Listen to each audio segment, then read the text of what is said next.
Mystery Show masih di Sweet Talk barengan sama Ditan Sudiro dan kita masih ngomongin tentang audio di dunia perfilman barengan sama Mas Iksan. Hai. Halo. Tadi kita keputus di bagian misteri-misterian. Kisah misteri. Gue pernah ada pengalaman syuting di, ya emang gedungnya nggak menyenangkan sih. Dibilang era Belanda sih. Gedung tua di daerah kota, lo kan biasanya gedungnya itu aja yang bisa disewa. Kita waktu syuting web series awal-awal YouTube lagi booming lah. 2000 berapa tuh? 14, 15 gitu. Terus ada satu sesi yang si direkturnya tuh silent please, ini emosinya tinggi, silent. Udah silent. Terus tiba dia marah gitu, woi silent. Dan orang audionya berdiri, geleng-geleng. Hah? Yang tadi enggak ada suara apa-apa. Tadi ada yang ngobrol masih ngotot. Enggak ada suara apa-apa dan kayak semua udah ngerti bahwa yang dia denger cuman yang dia denger. Yang lain gak ada yang denger gitu. Jadi oke, kita break sholat dulu. Break sholat 1 jam, abis itu kita balik syuting. Ya udah lancar-lancar aja, nggak tahu lah. Sempet ngobrol lah pas smoking session kita ngobrol kan, smoking session lagi. Bang tadi denger apaan? Ya tadi ada yang ngobrol, nggak ada yang ngobrol bang, bener nih. Karena di satu sisi doang kan, yang tidak syuting, cuman di satu sisi barengan sama kru. Dan kita tahu nggak ada yang ngobrol nih, cuma ada nggak nyampe 10 orang dan kita nggak ada yang ngobrol termasuk klien. Tadi nggak ada yang ngobrol loh bang. Iya, orang audio juga geleng-geleng. Makanya gue bingung. Tapi gue mendengar suara yang nggak ada. Yang namanya juga kisah misteri kan, kismis. Jadi begini ceritanya. Gitu ceritanya, sorry. Jadi begitu ceritanya. Lo pengalaman lo kan udah puluhan tahun, ada nggak? Gue tuh nggak pernah ngalamin pribadi ya. Maksudnya nggak ada kejadian kayak gitu. Dengar. Di produksi lo? Dengar enggak. Maksudnya di headphone misalnya. Di headphone ya. Nggak ada. Guanya pribadi ngalamin juga nggak ada. Enggak gitu. Lo ya. Cuman kalau dengar cerita dari teman-teman yang syuting bareng ada, tapi nggak pernah langsung ke gue gitu ganggunya. Tapi ada lah mereka ngalamin. Biasanya kayak gimana cerita-cerita? Apa yang pernah kejadian ya? Jadi ada pernah, gue tuh sebenarnya dari awal duduk di meja gue.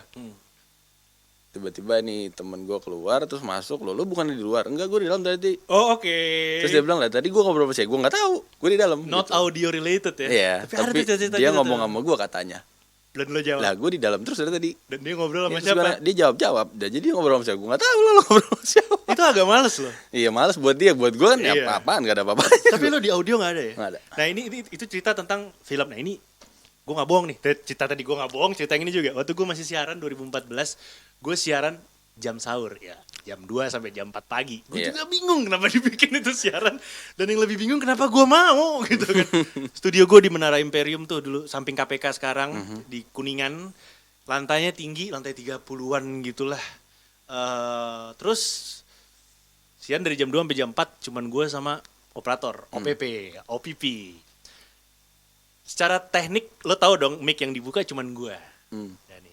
Jadi lagi ada back soundnya itu kayak penari Turki yang penari Turki yang teng kayak gitu. Lagi siaran tiba-tiba ada yang nyanyi la la la la la la la. Nanti lu gue kasih denger deh rekaman. Ada yang gitu, ada yang la la la la la. Terus gue lagi siaran kan, kembali lagi bersama saya Ditan Sudiro dan terus kayak gue denger suara dia juga kayak nyadar gue denger. Lah, suaranya hilang. Berantem gue sama operator, maaf lo lebih tua dari gue tapi lo jangan ngerjain gue dong, gue gituin. Tadi juga gak apa-apa. Jadi pas on air langsung kita akan kembali abis yang satu ini. Operator juga melotot ke gue, lo demi apaan lo jangan bohongin gue, takut-takutin. Lo lebih tua, demi Allah tan gue gak ngapa-ngapain lo ini. Jangan nakutin gue lo, ini cuma kita berdua lo, ini gue takut banget. Gak ada suara. Sekarang gue nanya kalau secara teori berarti suaranya masuk cuma dari mic gue kan? Bener dong, merinding nih. Bener dong. Berarti dia kalau gak di sebelah kanan, sebelah kiri gue. Ya mungkin dia deket lo kali. Iya teorinya gitu dong. Suaranya masuk kan cuma ada back sound sama suara gue. Gak mungkin masuk dari back sound dong. Berarti dia di dalam situ lah intinya. Iya, nyanyi juga. Aduh merinding jadinya. Lo gak ada ya cerita. Gue padahal mau berdiskusi sama lo tentang hal itu. Gue gak pernah ada kejadian begitu. Iya dan itu kayak jam 2 sampai jam 4. Jadi kita nungguin orang yang lagi radio gue, radio ibu-ibu. Dan kita udah gak ada Woman Radio, udah gak ada udah gak ada radionya. Gue baru inget udah gak ada radio, gue sebut aja. Dan dia jadi waktu itu nemenin ibu-ibu nyiapin sahur. Pendengar ada beberapa, cuman itu yang nyanyi itu. Dan gak ada yang denger, gue iseng nanya, ada yang denger sesuatu gak tadi? Gak ada yang denger. Gak ada, Bang Ditan siaran sendiri, oke. Kayak gitu. Lo gak ada ya superstitious gitu ya? Sama sekali gak ada. Sayang sekali, tapi bagus sih, gue agak penakut soalnya orangnya.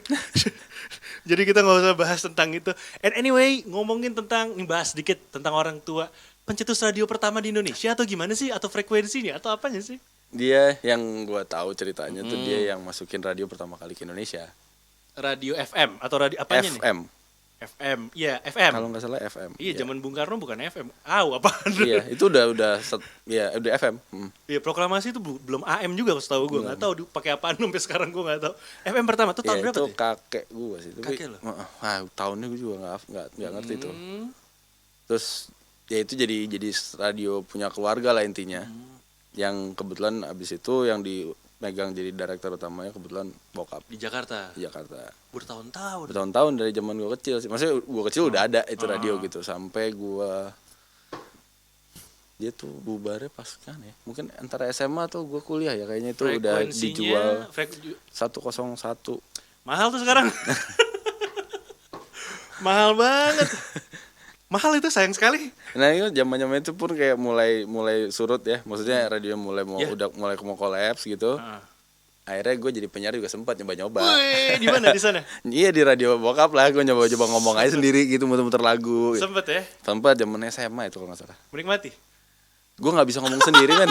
Susah loh ngomong sendiri tuh. Iya emang susah. Beneran susah. Tapi gue bisa kan. Gue nggak bisa loh. Kecuali gue berdua ada orang siaran bareng gue gitu. Itu kayak ada saudara gue ikutan siaran. Gue masih ngobrol. Ada yang nimpalin. Kalau sendiri apa ya? Gue ngomong apa ya? Nggak tahu gitu. Iya, halu aja. Iya jadinya. Halusinasi. Nggak bisa gue. Itu tahun berapa tuh ya waktu itu?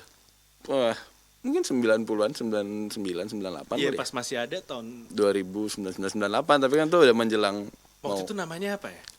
Suara Irama Indah. Suara namanya. Oh, era zaman sekarang tuh kayak semua dipermudah sih. Iya sih, gampang. Ya, semua dipermudah. Sebenarnya bagus buat perkembangan generasi milenial nih. Iya. Bagus karena semua akses gampang dicari, dia bisa cari infonya juga gampang, nggak kayak kita zaman dulu. Betul. Tapi kekurangan cuma satu menurut gue ya. Apa nih? Core-nya nggak ada. Karena lo langsung skip ke yang easy way-nya. Iya sih, dulu tuh gue kalau mau siaran ada settingan voice sendiri buat gue biar lebih tebal, biar lebih laki, biar lebih cowok gitu suara gue tuh ada tuh. Jadi akhirnya beberapa tuh kayak Ada dapat settingannya. ilmunya setengah aja.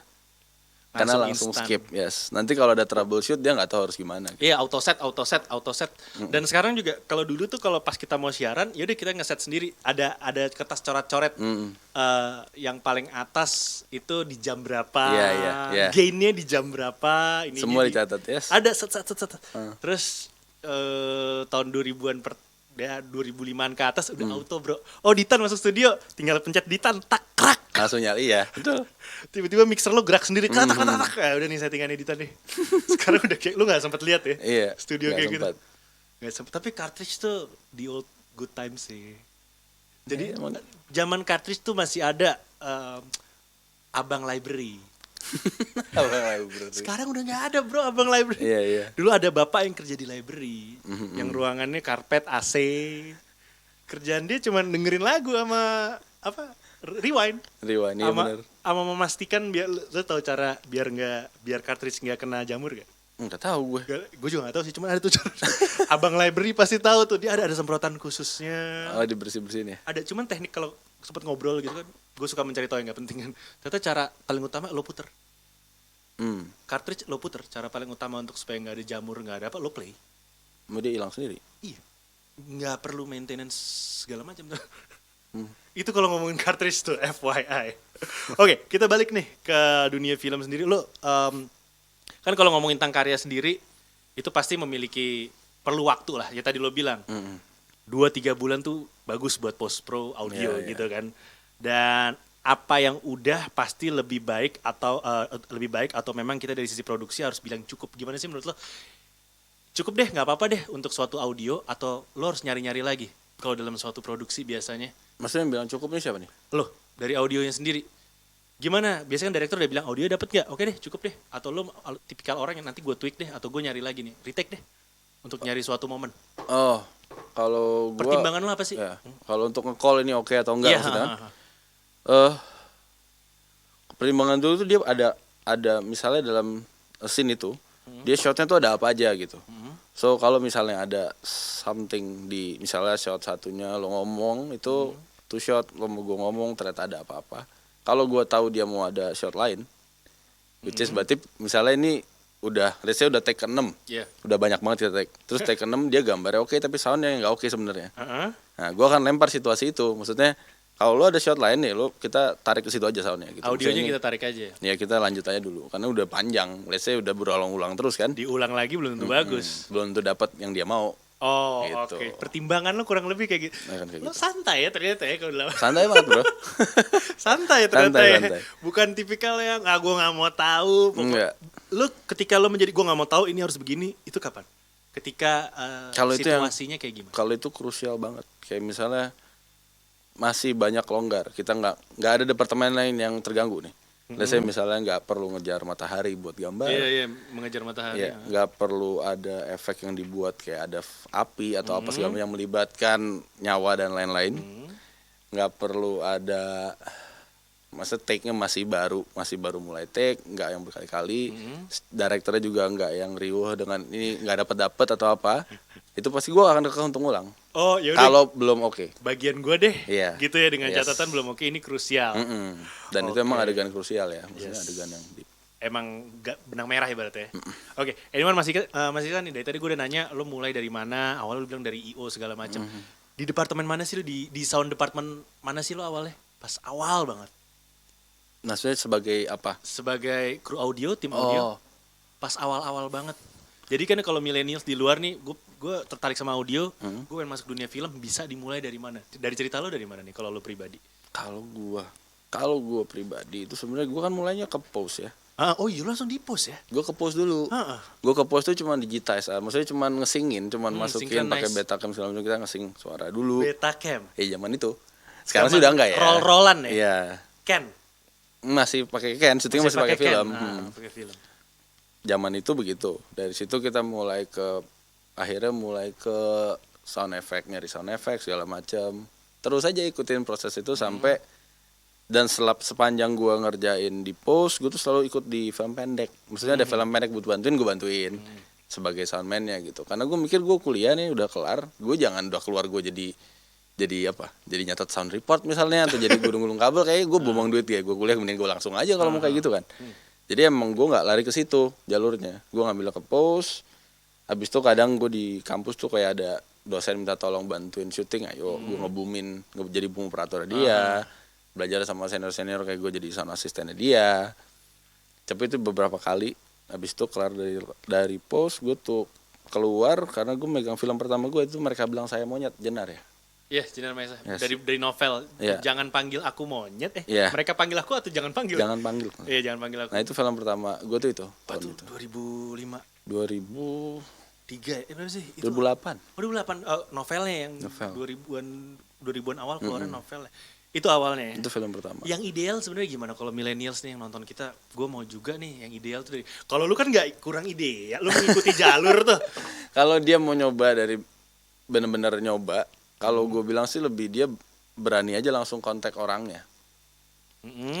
Bilang aja saya mau ikut, entah lo mau magang, lo mau belajar, lo ikut aja sama sama yang ada di sekarang. Kontaknya dari Ya, bisa cari lo sekarang sosial media itu Instagram IG, aja ada. DM lu terbuka. DM terbuka, lo DM aja. Kalau mau. Ini aja kayak sekarang ada anak magang gue ikut sama gue, dia dari Isi Padang. Awalnya dari DM. Ya dia nge DM saya mau ikut magang, gue bilang oh ya udah. Terus dia ngasih lihat showreel, ternyata emang dia anak sound dan dia perempuan. Unik. Unik ya? Jarang kan? Kan jarang. Gue gak pernah lihat. Dan dia bilang dia mau jadi sound girl gitu loh. Ya, dunianya luas tuh buat dia. Nggak ada belum ada. Gue nggak pernah ngeliat soundnya. Akhirnya- That's why soundman. Soundman. Uh-uh. Ini sound girl. Gitu. Hati-hati tuh kalau sekarang harus disebutnya sound girl, bisa ada yang marah lo nggak bisa gitu. Iya. Paham lah itu ya. Kayak gitu. Ya rata-rata sih beberapa yang mau nyemplung gitu. Ada yang lewat sosial media dan dari mulut ke mulut. Akhirnya kita ajak gitu. Oke, dari sekian banyak film nih yang pernah produksi film yang pernah lo lewatin, mana yang menurut Mas Ihsan paling banyak tantangan dan pelajarannya? Beda kali nih, tantangannya ini, pelajarannya ini. Mana nih menurut lo? Wah, itu kalau tantangan dan pelajaran sebenarnya buat gue waktu gue nge-push untuk dapat endorsement peralatan itu sih.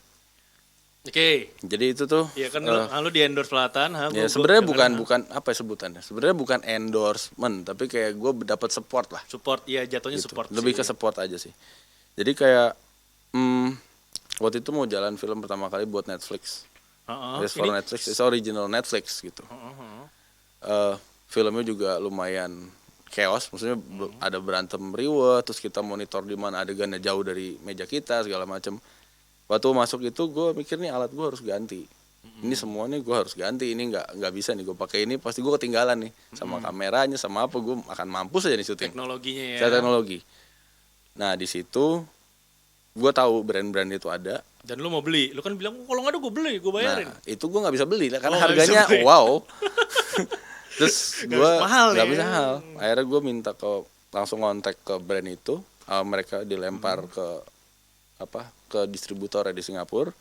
Yang sekarang pun gue jadi akrab sama mereka ya. Itu caranya gimana? Lu kontaknya gimana? DM. Langsung email. DM lagi. Gue by email, sekarang udah by email. Kontak@apa.com gitu ya. Lo email ke situ Iya, ya. langsung email, terus mereka Lo ngirim apa nih?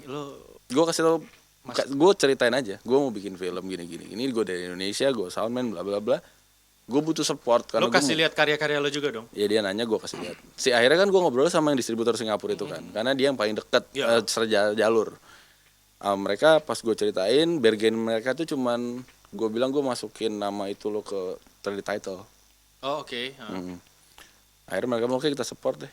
Akhirnya di support full, jadi barang itu gue bawa semua ke. Nah itu pertama kali gue pakai barang yang belum pernah gue pakai seumur hidup gue. Oh iya juga, orang dia nggak mampu beli. Heeh. Beli aja nggak mampu ibarat. Iya. Lu ke Singapura tuh ngambil barang. Ngambil gue bawa hand carry semua. Hand carry lewat tuh semua ya. Mhm. Tidak lewat kesulitan segala macam. Karena jatuhnya juga barang gratis. Iya. Iya kan? Mas mau dipajakin sih. Iya. Maksudnya itu kayak barang gue pakai Iya. pribadi aja gitu. Lo bawa hand carry dan pas di sana nggak ada trainingnya. Nah itu. Jadi habis gue beli, nah itu semakin di situ tuh buat gue ngerasa bahwa sound di Indo yang selama ini gue udah jalanin, which is itu film tuh tahun 2006 berapa ya? Night Come For Us itu 2017 Beberapa tahun lalu. sekitaran ya. Night Come Gue For lupa. Us, 2017 atau 2018 gitu. Aha. Kan udah sekian lama ya, gue berarti udah sekitar berapa? 10 tahun, 9 tahun, 8 tahun lah di dunia itu. Pas gue ngambil itu alat, gue pakai syuting, tes kamera lah ya. Iya, ya. Kelar tag gue bilang sama produsernya, gue bilang lu jangan dengerin ini soundnya, karena itu hancur sadadanya. Namanya juga tes. Iya, dan itu di situ gue balik lagi ke Singapura, gue kursus 3 hari, Lo balik ke Singapura, lo kursus 3 hari. baru habis itu gue syuting. Lo cerita tuh ya, I have a problem with Iya. this I items. cannot do anything gitu maksudnya. Gitu. I can understand but I cannot do anything. Lo Iya. bilang gitu. Karena dia equipment yang ini tuh benar-benar profesional. Jadi semuanya tuh serba angka. Ini audio tapi semuanya serba angka gitu. Kayak lo harus tahu banget ini minus berapa, ini plus berapa gitu loh. Jam-jamnya ibaratnya. Dan lo kesana dikasih free lesson 3 hari tuh. Iya, dari core, dari awal lagi kan. Nah dari situ gue ngerasa ini gue jauh. Maksudnya akhirnya gue ngejar, akhirnya gue kayak nyari terus untuk ilmu ini biar gue makin mateng gitu. Caranya gimana? Wah, gue sering belajar sama mereka. Lo bolak-balik Singapura? Sering. Terus gue termasuk ambisius untuk bisa orangnya. Jadi gue ngejar, kayak misalnya gue liat film-film Oscar nih, yang menang-menang Oscar atau siapapun Yes. itu gitu. Kalau ada yang mau gue tanya, gue langsung direct akan ke direct message mereka. Ke yang berwenangnya, Iya. let's say sound Ya engineer. misalnya soundman atau siapa, gue akan nanya. Iya, sekarang Dan kemarin ini ya. mereka well response sih Well response. selama ini ya. Gue sih bisa ngobrol, nggak pernah. Ini menarik loh. Jadi buat milenial yang tertarik, ini gue baru jadi kayak let's say Parasite baru dapat award kan, film Korea. Kalau lu tertarik sama apa, lu langsung tanya tuh. Iya, kalau Lu cari di kredit title-nya, namanya ini. gue tanya orangnya. Itu sama kayak misalnya lo tahu kalau di guild di luar itu kan ada siapa nama, misalnya soundman-nya siapa tuh belakang ada kayak kode CAS Yes. atau misalnya apa segala macam. Gue sempet mikirnya gimana caranya gue dapet ini ya. Iya, Karena untuk go internasional, maksudnya gue udah nggak mikir pengen jadi soundman Indonesia doang gitu. Itu Let's ibarat go. titel kan, title gitu kan. Gue nyari di internet segala macam. Akhirnya gue bukan CAS ya, tapi gue masuk ke Association Motion Picture and Sound. Itu UK, lebih di UK. Gue nyari, gue buka dia punya web, gue tanya. Akhirnya gue email, gue dari Indonesia, gue soundman, gue pengen ikut di guild ini, bisa apa enggak, terus syaratnya apa. Dia sangat welcome, dia bilang ini orang Asia pertama yang ngontak kita. Oke. Dia ngasih izin untuk itu, yang dia perlu cuma CV gue sama recommendation dari board Oke. gitu. Dan Jadi lu udah dapet nih. nah dari board ini dia bilang satu pakai nama gue aja, lo tulis nama gue, yang satu lagi lo cari, satu lagi gue suruh nyari orangnya siapa. Oh, Lo bisa lihat di list mereka tuh ada soalnya banyak yang rekomen lo ya. yang dari dia. Nah salah satu panutan gue gitu. Gue ngontak di Instagram, dia langsung nanya kayak ujian, kayak lo pantas nggak nih masuk ke sini. Oke. Terus dia bilang oke, lo proof you can use my name. Gue Oke. masukin nama gue, terus sampai ke sana mereka bilang oke kita akan reviewnya tuh setiap akhir tahun, Ah. which is Desember. Fit and proper test Ya. gitu ya. Desember tahun ini mereka kan meeting kalau emang iya ya gue akan dapat title itu. Itu menarik loh. Jadi buat lo yang tertarik sama dunia audio, ada fit and proper test juga. Ada. Kayak direktur BUMN. Ada. Oke, ini udah tahun 2020. Nanti gue mau nanyain juga nih visi lo di tahun 2020, resolusi lo apa di tahun ini. Tapi jangan kemana-mana. Abis yang satu ini, Millennials, lo masih menyaksikan Sweet Talk.